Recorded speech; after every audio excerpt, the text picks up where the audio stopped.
जय हिंद दोस्तों एक बार फिर से स्वागत है आपका हमारे यूट्यूब चैनल पर। दोस्तों आज हम फिर से एसएससी एमटीएस 22 अक्टूबर के फर्स्ट, सेकेंड और थर्ड शिफ्ट को सलूशन करेंगे।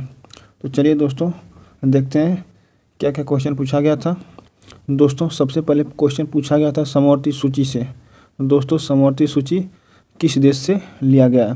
तो दोस्तों समवर्ती सूची ऑस्ट्रेलिया से लिया गया है। दोस्तों ऑस्ट्रेलिया के संविधान से प्रस्तावना की भाषा, समवर्ती सूची का प्रावधान, केंद्र और राज्यों के बीच संबंध और शक्तियों का विभाजन, वाणिज्य, व्यापार और संभोग की आज़ादी, संसद के दोनों सदनों की संयुक्त बैठक और सहकारी संघवाद आदि लिया गया दोस्तों ऑस्ट्रेलिया के संविधान से। दोस्तों दूसरा क्वेश्चन पूछा गया था लोकसभा में कितने प्रतिशत मंत्री बनते हैं? दोस्तों लोकसभा में 15% सांसदों को मंत्री बनाया जाता है।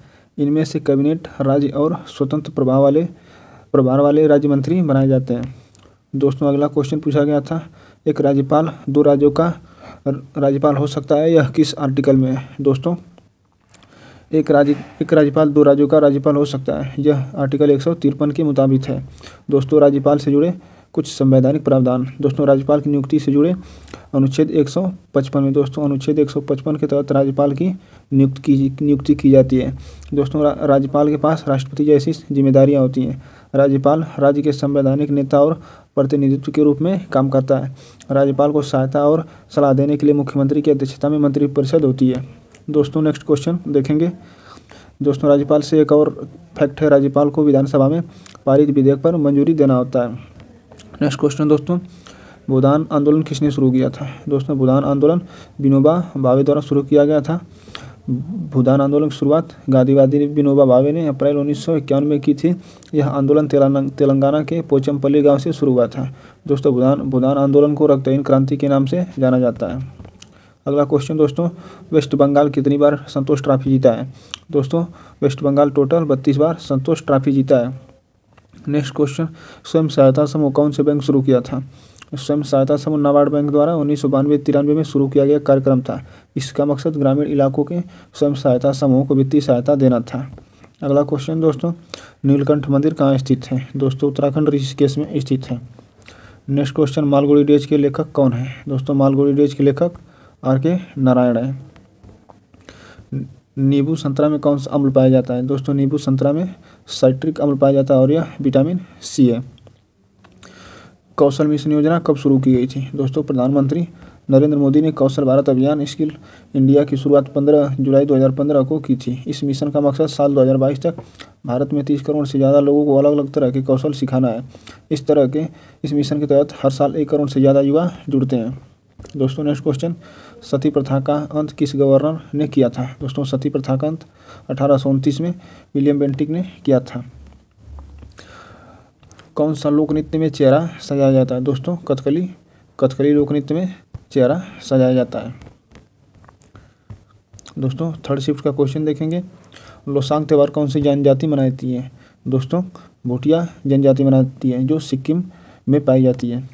दोस्तों नेक्स्ट क्वेश्चन डीपीएसपी कहाँ से लिया गया है? दोस्तों डीपीएसपी आयरलैंड से लिया गया है। डीपीएसपी मतलब राज्य के नीति निर्देशक तत्व। दोस्तों इसका संविधान में उल्लेख आर्टिकल 36 से आर्टिकल 51 तक है। दोस्तों अगला क्वेश्चन द्रविड़ शैली कहाँ से संबंधित है? दोस्तों द्रविड़ वास्तुकला दक्षिण भारत में पाई जाती है और इसे दक्षिण भारतीय मंदिर वास्तुकला के रूप में भी जाना जाता है। नेक्स्ट क्वेश्चन पूछा गया दोस्तों 2011 की जनगणना के अनुसार भारत की साक्षरता दर कितने प्रतिशत थी? तो ये थी 74.04%। टेनिस खिलाड़ी सुमित नागल किस राज्य से संबंधित हैं? दोस्तों ये हरियाणा से संबंधित हैं। दोस्तों अगला क्वेश्चन राष्ट्रपति की कौन सी योग्यता है? दोस्तों राष्ट्रपति को भारत का नागरिक होना आवश्यक होता है और उनकी आयु 35 वर्ष होनी चाहिए और वह लोकसभा के सदस्य के रूप में चुने जाने योग्य हों। उनके कार्य की अवधि 5 वर्ष की होती है और वह पुनः निर्वाचन के लिए पात्र होता है। विडाल टेस्ट क्या है? दोस्तों विडाल टेस्ट उन एंटीबॉडी को टेस्ट करने का तरीका है जिस एंटीबॉडी को शरीर साल्मोना बैक्टीरिया के खिलाफ बनता है। दोस्तों साइंस से भी क्वेश्चन पूछा गया था। अगला क्वेश्चन जौनपुर सिटी को किस वंश ने कैप्चर किया था? तो लोधी वंश ने। अगला क्वेश्चन भीम यूपीआई में यम का क्या मतलब? यम का मतलब मनी होता है। नेक्स्ट क्वेश्चन टिरोट सिंह किस आंदोलन से जुड़े हैं? दोस्तों टिरोट सिंह खासी आंदोलन से जुड़े हैं। दोस्तों आंदोलन से भी क्वेश्चन पूछा गया था। नेक्स्ट क्वेश्चन, बंगाल विभाजन किस वर्ष हुआ था? बंगाल विभाजन 1905 में लॉर्ड कर्जन के द्वारा किया गया था। राष्ट्रीय आय का सबसे पहले आकलन किसने किया था? दोस्तों, राष्ट्रीय आय का सबसे पहले आकलन दादा भाई नौरोजी ने किया था। नागपुरी झूमर फेस्टिवल किस 2030 नहीं दोस्तों, ये क्वेश्चन मिस्टेक है, थोड़ा सा देख लीजिएगा आप। अब अगला है, जेडी सिंगलर से पूछा था। दोस्तों, कैप्चर इन द राई में जेडी सिंगलर दो मुख्य विषयों पर ध्यान केंद्रित करते हैं, निर्दोषियों की रक्षा करना और अलगाव।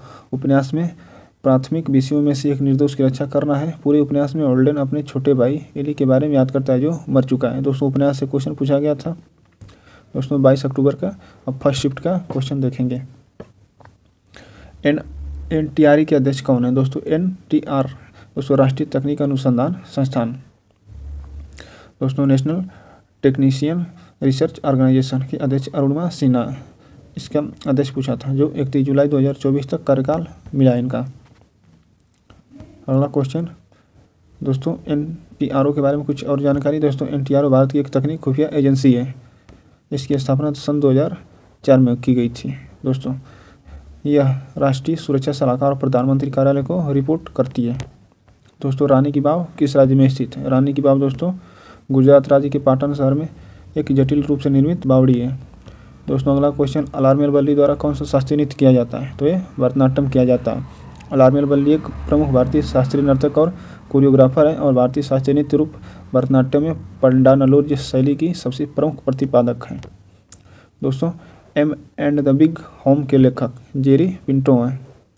अगला क्वेश्चन पूछा गया था, MA चिदम्बरम स्टेडियम कहाँ स्थित है? तो यह तमिलनाडु में स्थित है। कृषि और कृषि दोस्तों, यहाँ कृषि नहीं होगा, कृषि नहीं होगा, कृषि होगा दोस्तों। कृषि और पशुपालन किस अनुच्छेद से संबंधित है? तो ये आर्टिकल 48 से संबंधित है। दोस्तों, आर्टिकल 48 से संबंधित कुछ और जानकारी देख लेते हैं। भारतीय संविधान का अनुच्छेद 48 संविधान के भाग 4 में आता है। यह राज्य के नीति निर्देशक सिद्धांतों में से एक है। इस अनुच्छेद के बारे में कुछ और जानकारी देखते हैं। यह अनुच्छेद गाय और बछड़ों की सुरक्षा से जुड़े सिद्धांतों को तय करता है। इसमें कहा गया है कि राज्य को कृषि और पशुपालन को आधुनिक और वैज्ञानिक तरीकों से व्यवस्थित करना चाहिए। इसमें कहा गया है कि राज्यों को गायों, बछड़ों और दुधारू और वाहक पशुओं की हत्या को रोकने के कदम उठाने चाहिए। इसमें कहा गया है कि राज्य को नस्लों के संरक्षण और सुधार के लिए कदम उठाने चाहिए। यह अनुच्छेद भारतीय राज्य के नीति निर्माण और उनमें कार्यान्वयन में मार्गदर्शन करता है। इसे किसी भी अदालत में लागू नहीं किया जा सकता।